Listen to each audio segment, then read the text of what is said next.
Bonjour chers amis en Christ, vous qui nous suivez de partout sur Maranatha Télévision. C'est un réel moment de plaisir pour moi de me retrouver encore avec vous pour partager la parole de Dieu, bien sûr. Vous savez, il y en a qui s'asseyent pour parler d'autres choses. Ils parlent autour de business, autour de pas mal de choses, ce qui n'est pas mal. Mais c'est un exceptionnel où nous parlons de Jésus de Nazareth. Et je vous salue dans le nom de notre Seigneur Jésus-Christ. Laissez-moi prier pour recommander ce temps entre les mains de Dieu, puis nous allons poursuivre notre marathon de la prière. Éternel notre Dieu, nous te disons merci. Merci pour ce temps privilégié que nous avons en ta présence. La Bible dit que c'est poussé par le Saint-Esprit que nous avons parlé de ta part. Nous avons besoin d'une poussée de ton esprit. Nous avons besoin, Seigneur, d'une aide de ton esprit. Nous avons besoin de toi. Bénis ce temps. Dans le glorieux nom de Jésus, notre Seigneur et Sauveur, nous avons ainsi prié. Amen. Amen. Voilà, nous sommes en train de cheminer vers la fin de la semaine. Bien sûr, nous voulons partager cette méditation qui va nous faire beaucoup de bien, puis nous allons prier, certainement. La Bible dit ceci. On a parlé de Joas. La manière dont il a été gardé 6 mois. Et par après, on comprendra que Dieu n'avait pas fini l'histoire. Athalie a pris le pouvoir par force, croyant que tout était fini, mais il y avait un rescapé. Oh, je prie vraiment que ce soit toi, parce que s'ils ont dit qu'on a détruit tout le monde dans la famille et que c'est le temps pour nous de régner, ils vont être surpris par des véritables rescapés que Dieu va sortir pour relever le défi de toute une famille. Je lis la parole de Dieu dans 2 Chroniques chapitre 23 et à partir du premier verset. Au bout de 7 ans, le prêtre Yoyada décide d'agir. Il passe un accord avec le chef qui commande 100 soldats. Azaria, fils de Jéroham, Ismaël, fils de Yohanan, Azaria, fils d'Obed, Maséa, fils d'Ada, et Elishaphar, fils de Zikri. Ces officiers vont dans tout le territoire de Juda. Ils réunissent les Lévites et les chefs de famille israélites dans toutes les villes. Puis ils reviennent avec eux à Jérusalem. Tous ces hommes rassemblés dans le temple de Dieu passent un accord au sujet du roi. Yoyada leur dit, voici Joas, le fils du roi, celui qui doit être roi selon la promesse faite par le Seigneur au sujet des fils de la famille de David. Voici ce que vous allez faire quand les prêtres et les Lévites commenceront leur service le jour du Shabbat. Une équipe gardera les entrées du temple, une deuxième équipe gardera le palais royal, la troisième équipe gardera la porte de la fondation. Tout le peuple se tiendra dans la cour du temple. Personne ne doit entrer dans le temple du Seigneur, sauf les prêtres et les Lévites des services. Eux peuvent y entrer, parce qu'ils sont consacrés. Tout le peuple respectera cet ordre du Seigneur. Les autres Lévites entoureront le roi. L'arme à la main, ils iront partout où il ira. Si quelqu'un veut entrer dans le temple, il sera mis à mort. Les Lévites et tous les gens de Juda font tout ce que le prêtre Yoyada a commandé. Chaque chef réunit ses hommes, et ceux qui prennent leur service le jour du sabbat, et ceux qui le terminent en ce jour-là. En effet, Yoyada n'a accordé de congé à aucune équipe. Yoyada donne aux chefs de 100 soldats les lances, et les grands, et le petit bouclier du roi David, qui se trouve dans le temple de Dieu. Il place tous les hommes en demi-cercle devant les bâtiments de l'autel, depuis le côté droit jusqu'au côté gauche du temple. Chacun a son arme à la main, et ils sont prêts à entourer le roi. Alors Yoyada et ses fils font sortir Joas. Ils lui mettent une couronne sur la tête et lui donnent le document du témoignage. Puis il les consacre comme roi. En versant de l'huile sur sa tête, aussitôt, tout le monde se met à crier, vive le roi. Quand Athalie entend le bruit du peuple qui court et qui crie de joie pour le roi. Elle vient rejoindre la foule au temple du Seigneur. Voici ce qu'elle voit. Le roi se tient debout, près de la colonne du temple, à côté de l'entrée. Le chef des soldats et les joueurs de trompettes sont près du roi. Toute la population du pays est dans la joie. Et les musiciens jouent de la trompette, les chanteurs avec des instruments de musique dirigent les louanges. Alors Athalie déchire ses vêtements en criant « Trahison, trahison ». Yoada ne veut pas qu'Athalie soit tuée dans le temple. C'est pourquoi il donne cet ordre au chef qui commande les 100 soldats de la garde. Faites-la sortir des rangs. Si quelqu'un veut la suivre, tuez-le. Et le soldat l'entraîne vers le palais royal. Et quand elle arrive à la porte des chevaux, il la tue. C'est un texte long, c'est vraiment une lecture très très longue.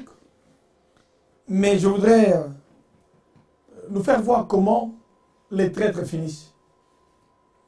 Comment est-ce que ceux qui combattent notre destinée, leur sort, se dessine. Vous imaginez Athalie, cette femme qui a très mal conseillé son fils. Akazia qui est mort d'ailleurs. Akazia est mort à cause de cette femme qui n'avait pas une très bonne sémence, qui a mal conseillé, et puis par après, elle se charge de tuer tous ceux qui avaient été de race royale, excepté Joas qui a été retiré.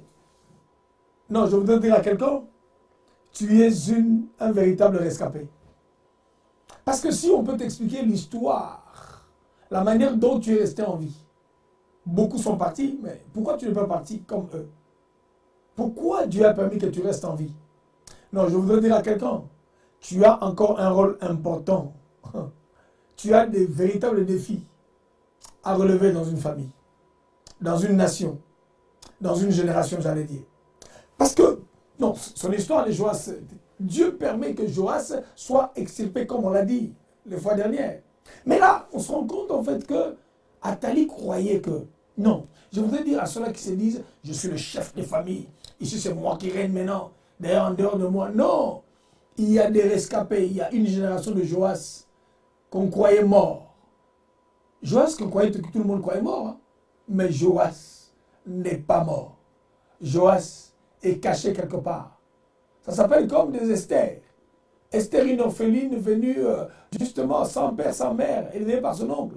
Personne ne pouvait s'imaginer que le destin de toute une nation devait être relevé par une jeune fille orpheline, au destin compliqué, au passé compliqué.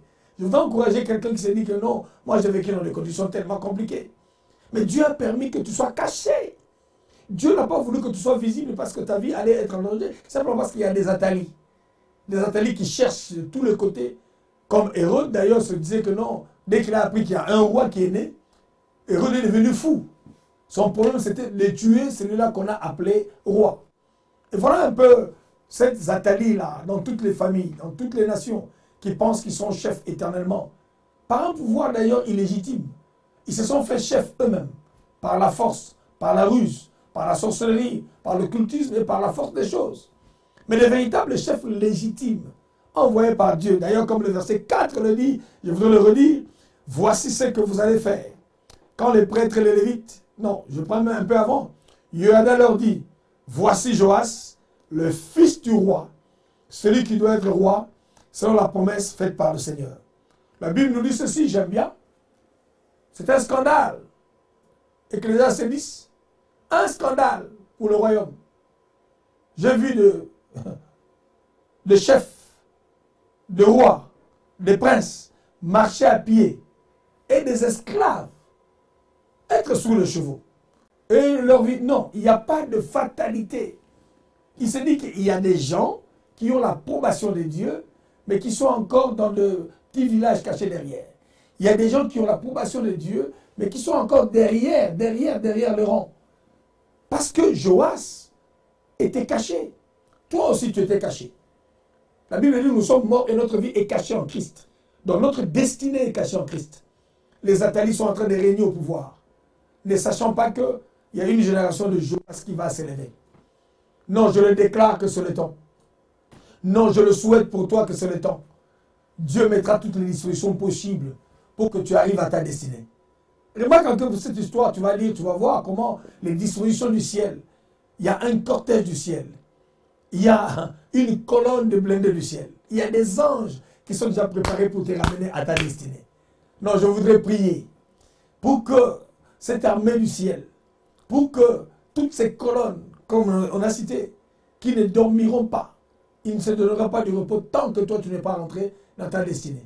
Je voudrais prier pour tous les Joas, ceux-là qui ont été cachés, gardés, protégés quelque part. Votre temps est arrivé.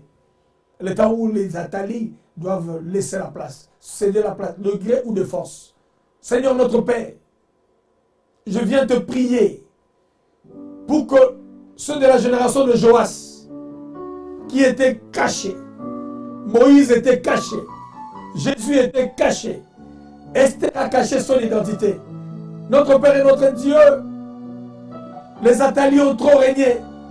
Ils ont pris le pouvoir par la force. Ils ont pris le pouvoir par la sorcellerie. Ils ont pris le pouvoir par la menace. Ils occupent des postes qui appartiennent au Fils de la promesse. Le verset 4 nous dit ceci. Il faudrait que Joas puisse prendre place comme c'est la volonté de Dieu. Non, c'est ta volonté, Seigneur, que ceux-là que tu as appelés puissent reprendre leur place. Je prie que l'Esprit de Dieu vienne au secours de ceux-là qui ont la marque de Christ, de ceux-là qui ont la promesse de Dieu, de ceux-là qui ont été désignés, de ceux-là qui ont été préparés pour occuper un poste.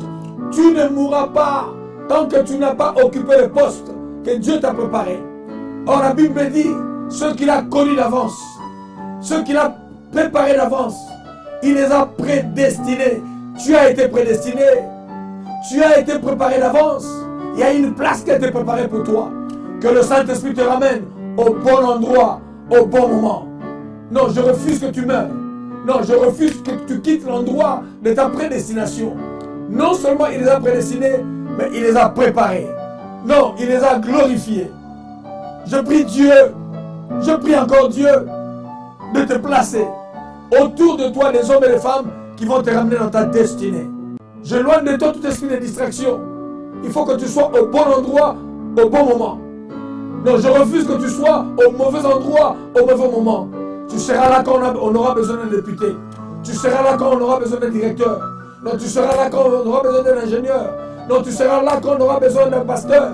Tu seras là quand on aura besoin d'un professeur. Tu seras là. Tu seras là quand on aura besoin d'un coiffeur. Tu seras là quand on aura besoin d'un bon cuisinier. Je prie que ce temps-là, le ciel a décidé de lui soit accompli dans ta vie à toi. Que le Saint-Esprit te révèle, t'ouvre les yeux, que tu arrives là où on t'attend. Comme David est arrivé dans le palais royal, là où on l'attendait. Saül était en poste, mais il ne pouvait pas s'imaginer qu'il y avait le David qui était en chemin. Je prie que Dieu te mette dans ce couloir-là, que tu rentres dans ta destinée, quel que soit ton âge, quel que soit ce que tu as fait, quelle que soit la couleur de ta peau, quelle que soit ta situation sociale ou ton statut social, tu arriveras à l'endroit comme Joas a fini par régner. Tu régneras et tu occuperas les postes destinés depuis le ciel. Même si tu t'es caché dans ton boulot actuel, tu allais te cacher comme maçon, comme électricien, comme qui encore, comme charpentier, comme coiffeur quelque part. Non, ta vie ne s'arrêtera pas là. Même tu es chef de projet, même si tu es ingénieur chez Peugeot, chez Renault, j'en sais rien encore. Il viendra te retirer de là, comme il a dit à Pierre, à Matthieu, lève-toi et suis-moi. On viendra te prendre comme David pour que tu rentres dans la royauté. Au nom de Jésus, reçois cette affectation. Reçois-le et reçois-le encore. Sois béni et sois béni. Je veux que ce temps-là arrive par ma foi et ça arrivera. Au nom de Jésus. Amen. Amen. Amen. Amen. Continuez à nous suivre sur Maranatha Télévision, la chaîne 142 sur Orao Box. Inscrivez-vous sur notre chaîne YouTube, sur Maranatha Télévision bien sûr, où on se voit au jour le jour pour prier. J'attends vos réactions, j'attends vos questions et vos témoignages bien sûr. Témoignez ce que Dieu fait dans votre vie. À très bientôt, soyez bénis, je vous aime. Amen.